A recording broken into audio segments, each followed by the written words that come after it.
L'IA dans les RH, ça existe depuis des années. Le tri automatique de CV, avec de la reconnaissance de caractère, avec de la reconnaissance sémantique, avec de l'apprentissage, ce qu'on appelle le machine learning, ça existe depuis très longtemps. Les GAFAM les utilisent, Pôle emploi l'utilise.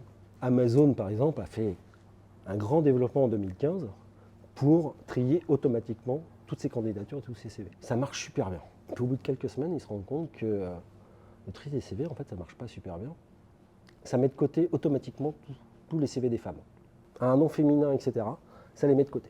Ils se posent la question parce que l'IA n'est pas entraînée spécifiquement pour ça. Hein. Elle n'a pas du tout été entraînée en disant on va mettre de côté les femmes parce que voilà, on n'en veut pas. Non, absolument pas. Dans leur base d'entraînement, en fait, il n'y avait pratiquement que des CV d'hommes, des CV masculins. Pourquoi? Parce qu'en fait, ils ont repris les CV qu'ils avaient depuis 1995, 96, 97. Et les professions tech à l'époque, comme beaucoup maintenant, mais ce n'est pas encore résolu ce problème, mais il y avait principalement à 90%, 95% que des hommes. Et donc la machine n'a été entraînée que sur des CV d'hommes. Le vrai problème, ce sont les données. Quand on entraîne une IA avec des données, tous les biais viennent de là. C'est là où il y a le nerf de la guerre pour essayer de faire disparaître les biais. Ces IA doivent être utilisées sous supervision humaine. Ces IA ne sont pas des agents autonomes que tu peux laisser comme ça faire des choses. Absolument pas. L'IA est remplie de biais parce que l'IA est entraînée sur les données humaines. Les données humaines ont des biais. Nous avons tous des biais.